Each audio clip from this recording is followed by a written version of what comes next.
খুলুন, দরজা খুলুন, দরজাটা খুলুন প্লিজ, দরজাটা খুলুন।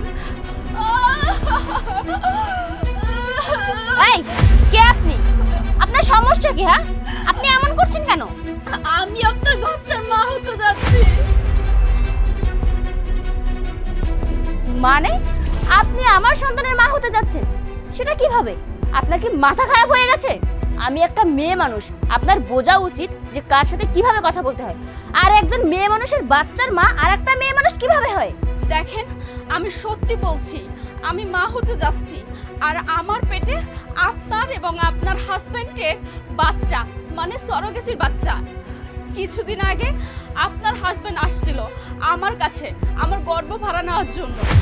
আমার স্বামী আপনার কাছে গিয়েছিল? এই আপনি সব কি উল্টাপাল্টা কথা বলতেছেন?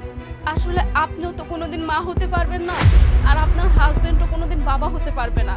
কিন্তু আমার স্বপ্ন ছিল আমি মা হব, এই জন্য আপনার হাজবেন্ড একদিন আমার কাছে গিয়েছিল। আপনি রেডি তো আমার সন্তানের মা হওয়ার জন্য?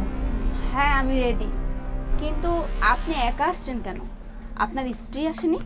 দেখুন, আমার ওয়াইফ কখনো তার গর্ভে বাচ্চা ধারণ করতে পারে না, তাই সবসময় তার মন খারাপ থাকে।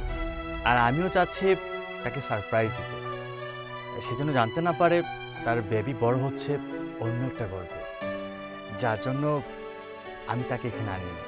কেন উনি আসবে না কেন? বাচ্চাটা যেহেতু ওনার তো আরো খুশি মনে আগে আসার কথা। আমি শুধুমাত্র আপনাদের দুজনার দুঃখের কথা শুনে সরোগেসির জন্য রাজি হয়েছি। আমি আমার গর্ভ ভাড়া দেব, আমার গর্ভে একটা বাচ্চা হবে, এটা তো আমার খুব সুখের কথা। হ্যাঁ, আপনি যদি রাজি হন তাহলে আমি আমার স্ত্রীকে একটা সারপ্রাইজ দিতে পারবো। হাসপাতালে নিয়ে গিয়ে যে কোনো একটা ইস্যুতে ওর অংশটুকু আমি সংগ্রহ করে নেব, তারপর আমার অংশ আর ওর অংশ মিলে আমাদের বাচ্চা বড় হবে আপনার গর্ভে। কিছুদিন পর আমরা একটা সন্তান পাবো, এটা যে কত আনন্দের সেটা আমি আপনাকে বোঝাতে পারছি না। দেখুন, বাচ্চাটা যেহেতু আপনাদের, তেমন কিন্তু আমারও। যেহেতু আমার গর্ভে বড় হচ্ছে, মাঝে মাঝে কিন্তু আপনারা আমাকে বাচ্চাটাকে দেখতে দিবেন, এতে কিন্তু আপত্তি জানাতে পারবেন না। হ্যাঁ হ্যাঁ, কেন নয়, আপনার যখন ইচ্ছে আপনি তখন চলে আসবেন বাচ্চাকে দেখতে। শুধু একবার রাজি হয়ে যান সরোগেসির জন্য। ঠিক আছে, আমি রাজি। তাহলে আপনার সাথে আমার ডিল ফাইনাল। তা না হয় বুঝলাম, কিন্তু আপনি এই অবস্থায় পেটে ব্যথা নিয়ে আমার কাছে কেন আসছেন? দেখেন, আমার তো মা হওয়ার স্বপ্ন ছিল, কিন্তু আমার হাজব্যান্ড কখনো আমার কাছে আসতো না।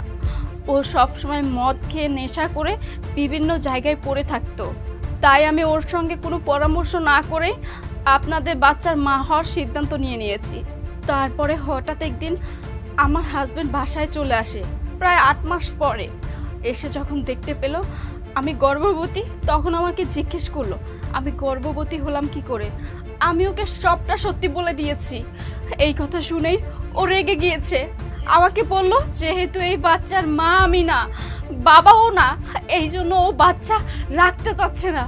আমার গর্ভে পর্যন্ত লাথি দিয়েছে, আমাকে বাড়ি থেকে বের করে দিয়েছে। আমি কোনো উপায় না পেয়ে আত্মহত্যা করতে গিয়েছিলাম। পরে ভাবতে পারলাম আমি আমার সঙ্গে সঙ্গে একটা বাচ্চাকে মেরে ফেলবো। দেখুন, আপনার হাজবেন্ড আমার সঙ্গে ডিল করার পরে তার আর কোনো খোঁজ নেই, আমার সঙ্গে আর কোনো যোগাযোগ রাখেনি।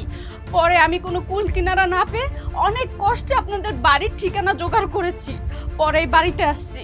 আসলে ও তো দেশের বাহিরে, আসতে আরো 2 মাস লাগবে। এবার আপনিই বলুন আমি কি করব?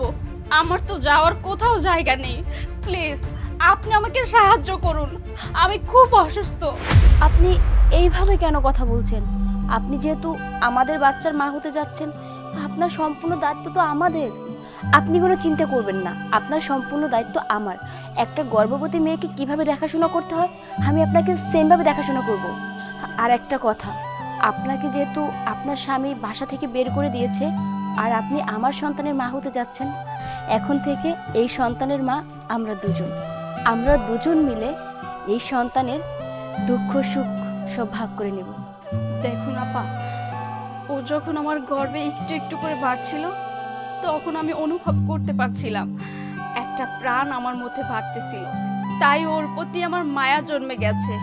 হতে পারে ওর বাবা মা আপনারা, কিন্তু গর্ভটা তো আমার, নারিকাটা হবে আমার, তাই ওর মা তো আমিও, বলেন আপা? আল্লাহর কাছে শুধু একটাই চাওয়া, যাতে আমাদের সন্তান খুব ভালোভাবে দুনিয়ার আলো দেখতে পারে। চলুন ভিতরে চলুন।